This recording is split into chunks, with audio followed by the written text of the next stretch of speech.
उद्धव ठाकरे ने भगत सिंह कोश्यारी को ऐसी चिट्ठी लिखी जिसकी भाषा धमकी भरी थी। पत्र की भाषा को देखकर राज्यपाल भगत सिंह कोश्यारी ने कहा कि मुख्यमंत्री के पत्र की भाषा को देखकर उन्हें दुख हुआ है। सीएम उद्धव ठाकरे के इस रवैये को देखते हुए माना जा रहा है कि सरकार बनाम राज्यपाल की ये लड़ाई और बढ़ सकती है। महाराष्ट्र विधानसभा अध्यक्ष के चुनाव को लेकर राज्यपाल भगत सिंह कोश्यारी और सीएम उद्धव ठाकरे के बीच तनातनी काफी बढ़ती जा रही है। नाना पटोले द्वारा इस्तीफा देने के बाद विधानसभा अध्यक्ष का पद पिछले साल फरवरी से ही खाली है। महाराष्ट्र विधानसभा अध्यक्ष के चुनाव करवाने की मांग को लेकर एक प्रतिनिधिमंडल ने राज्यपाल भगत सिंह कोश्यारी से मुलाकात की थी। प्रतिनिधिमंडल ने इस दौरान उन्हें सीएम उद्धव ठाकरे का एक पत्र सौंपा था। इसमें सत्र के आखिरी 2 दिनों में अध्यक्ष पद का चुनाव कराने की स्वीकृति मांगी गई थी, जिस पर राज्यपाल कोश्यारी ने कानूनी सलाह लेकर उत्तर देने की बात कही थी। सूत्रों का कहना है कि राज्यपाल का कोई जवाब आने से पहले ही सीएम ने एक और पत्र राज्यपाल को भेजा। इसी पत्र की भाषा पर राज्यपाल की ओर से आपत्ति जताई गई है। उन्होंने पत्र की भाषा को धमकी भरा होने की बात कही। राज्यपाल ने यह भी कहा कि पत्र की भाषा देख उन्हें दुख पहुंचा है। राज्यपाल के ताजा रुख के बाद माना जा रहा है कि सरकार बनाम राज्यपाल की लड़ाई अब और बढ़ सकती है। इस बीच राज्यपाल कोश्यारी ने मुख्यमंत्री को एक बंद लिफाफे में अपना जवाब भेजा। इसी में राज्यपाल ने नाराजगी जताई। राज्यपाल की नाराजगी के बाद गतिविधियां तेजी से बदली हैं। सत्ताधारी नेताओं ने इस पर मुख्यमंत्री से संपर्क कर चर्चा की। इसके बाद अजीत पवार राज्यपाल के मत के विरोध में जाकर चुनाव करवाने को तैयार नहीं हो रहे थे। उनकी राय थी कि इससे संवैधानिक संकट खड़ा हो जाएगा। राज्यपाल की ओर से तीव्र प्रतिक्रियाएं सामने आएंगी। ये राज्य सरकार द्वारा अनावश्यक रूप से एक नए संकट को निमंत्रण देने जैसा होगा। महाविकास अघाड़ी के कुछ नेताओं को इस बात का डर पैदा हो गया कि राज्यपाल की सहमति के बिना ही अगर विधानसभा अध्यक्ष का चुनाव करवाया जाता है तो राज्यपाल निश्चय ही कोई बड़ा कदम उठाएंगे। ऐसे में राज्य में राष्ट्रपति शासन भी लगाया जा सकता है। इसलिए संवैधानिक संकट का सवाल और राष्ट्रपति शासन का डर देखते हुए महाविकास अघाड़ी की सरकार ने 2 कदम पीछे खींच लेने में ही भलाई समझी। सूत्रों का कहना है कि इसके बाद एनसीपी चीफ शरद पवार ने मुख्यमंत्री उद्धव ठाकरे को फोन किया। उन्होंने बताया कि वे इस बारे में कानूनी विमर्श कर चुके हैं और इस नतीजे पर पहुंचे हैं कि चुनाव नहीं करवाए जाएं। पवार की इस सलाह के बाद मुख्यमंत्री उद्धव ठाकरे ने विधानसभा अध्यक्ष का चुनाव न करवाने का फैसला लिया। Bureau report, news of India. Congress ने मोगा में रैली करके चुनाव प्रचार को रफ्तार देने की योजना बनाई थी, लेकिन ऐन वक्त पर राहुल गांधी इटली चले गए और रैली को रद्द कर दिया गया। रैली के रद्द होने से नवजोत सिंह सिद्धू से लेकर चरणजीत सिंह चन्नी ही नहीं बल्कि हर नेता हैरान है।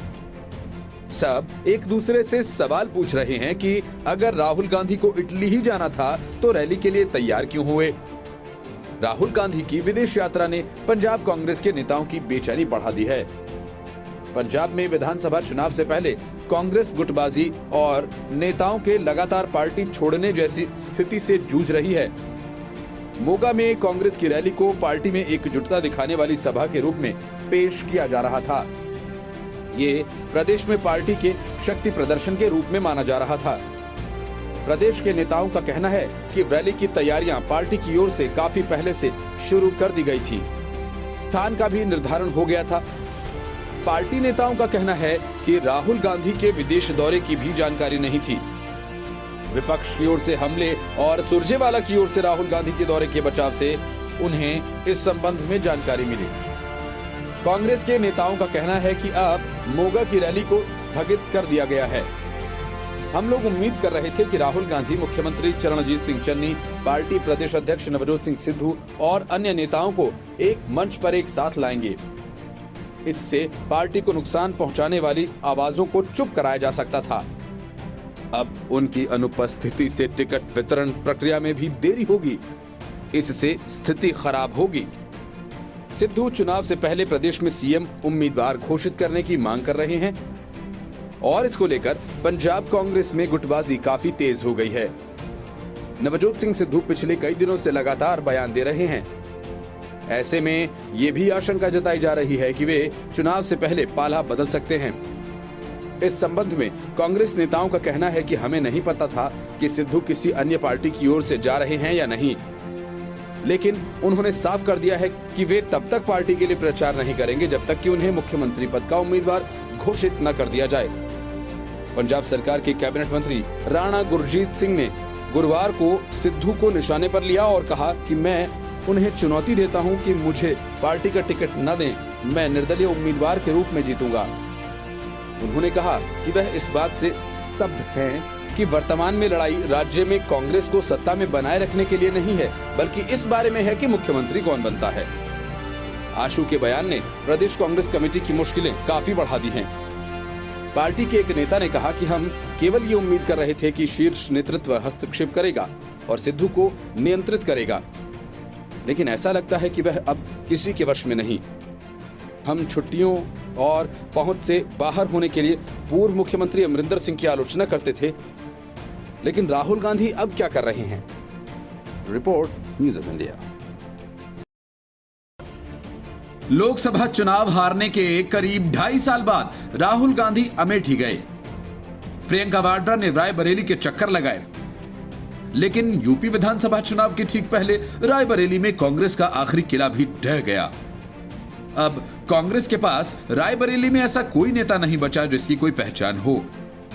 पिछले विधानसभा चुनाव में कांग्रेस ने 2 सीटें रायबरेली सदर और हरचंदपुर जीती थी, लेकिन अदिति सिंह पहले ही कांग्रेस छोड़कर बीजेपी में शामिल हो गईं और अब हरचंदपुर के विधायक राकेश सिंह भी बीजेपी में शामिल हो गए। मतलब ये कि प्रियंका वाड्रा की तमाम कोशिशों के बावजूद रायबरेली से कांग्रेस का पूरी तरह से सफाया हो गया। जिला पंचायत अध्यक्ष का पद पहले से ही बीजेपी के पास है। यूपी में जमीन तलाशने के साथ साथ कांग्रेस के लिए इकलौता गढ़ को बचाने की भी चुनौती है। सीएम योगी आदित्यनाथ रायबरेली पहुंचे तो उनका स्वागत कांग्रेस से बगावत कर आई विधायक अदिति सिंह और राकेश सिंह ने किया। सीएम ने साफ लहजे में संकेत दिया कि हरचंदपुर और सदर सीट से आए नेता कांग्रेस को उखाड़ फेंकने का काम करेंगे। सीएम योगी ने तो यहां तक कह दिया कि हरचंदपुर और रायबरेली सदर के विधायक भाजपा को सहयोग दे रहे हैं।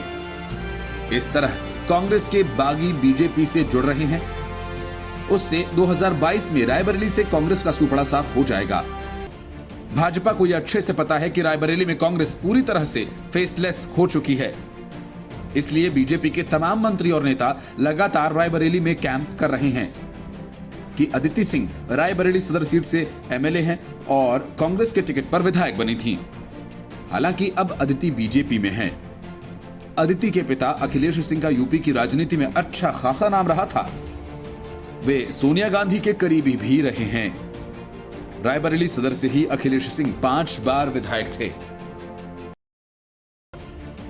समाजवादी पार्टी के एमएलसी पुष्पराज जैन और याकूब मलिक के ठिकानों पर आयकर विभाग की छापेमारी से अखिलेश यादव बेहद परेशान हो गए हैं।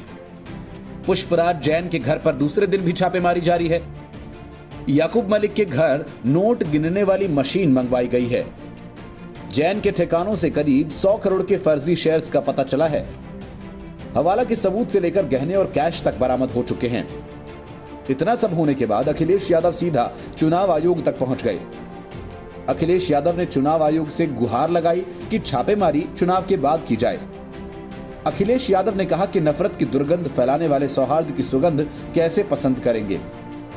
पुष्पराज जैन पर हुई कार्रवाई के संबंध में अखिलेश यादव ने कहा कि अभी क्योंकि यूपी में चुनाव है, इसलिए अभी छापे और बढ़ते जाएंगे। इसलिए मैं चुनाव आयोग से अपील करूंगा कि छापे चुनाव के बाद मारे जाएं। उन्होंने कहा कि मैं पुष्पराज जी के यहां जाकर इत्र लाना चाहता था, लेकिन अब छापे चल रहे हैं तो मैं नहीं जा पाऊंगा। उन्होंने कहा कि जैसे जैसे चुनाव नजदीक आएंगे पूरा कंट्रोल दिल्ली चला जाएगा। बाबा मुख्यमंत्री के पास कुछ नहीं रह जाएगा।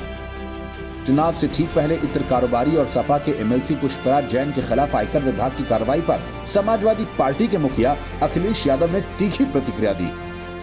पुष्पराज जैन के घरों और दफ्तरों पर आयकर विभाग की रेड को लेकर अखिलेश यादव ने भारतीय जनता पार्टी पर हमला बोला, तो साथ ही उन्होंने चुनाव आयोग से गुहार भी लगाई कि चुनाव के बाद छापे करवाए जाएं। Bureau report, news of India. Congress Punjab में सामूहिक नेतृत्व में विधानसभा चुनाव लड़ने की घोषणा कर चुकी है। इस घोषणा के साथ ही पंजाब कांग्रेस में अंतर्कलह तेज हो गई है। नवजोत सिंह सिद्धू खुद को सीएम का चेहरा घोषित करवाने की जिद ठानकर बैठ गए हैं।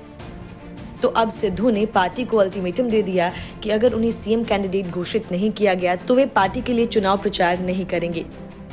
सिद्धू के इस अल्टीमेटम के बाद कांग्रेस के हाथ पांव फूलने लगे हैं। पार्टी किसी भी सूरत में सिद्धू को मनाने में जुट गई है। कांग्रेस पहले ही यह घोषणा कर चुकी है कि अगला चुनाव सामूहिक नेतृत्व में लड़ा जाएगा और किसी भी व्यक्ति के इर्द गिर्द चुनाव अभियान की रूपरेखा तैयार नहीं की जाएगी। लेकिन इसके बाद सिद्धू की तरफ से सीएम उम्मीदवार घोषित किए जाने का अल्टीमेटम दे दिया गया है। इस अल्टीमेटम के बाद पूरी कांग्रेस चुनाव से पूर्व असहज हो गई है और पार्टी ने सिद्धू को समझाने के लिए कैबिनेट मंत्री अमरिंदर सिंह राजावरिंग और सिद्धू के करीबी माने जाने वाले फतेहगढ़ साहिब के सांसद डॉक्टर अमर सिंह को उनके घर भेजा था।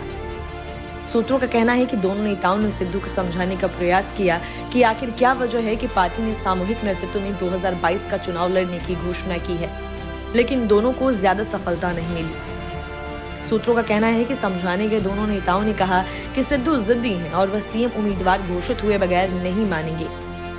पार्टी के अन्य नेताओं का कहना है कि कांग्रेस अभी के लिए कम से कम उन्हें कारण बताने की योजना बना रही है कि हालात इतने बिगड़ गए कि अब पार्टी चाहती है कि राहुल गांधी और प्रियंका गांधी उनके साथ बैठें और उन्हें समझाएं कि उन्हें सीएम उम्मीदवार घोषित नहीं किया जा सकता, क्योंकि कांग्रेस उन सभी एससी वोटों को खो देगी जो उसे मुख्यमंत्री चरणजीत सिंह चन्नी के साथ अपने चेहरे के रूप में मिलने की उम्मीद है।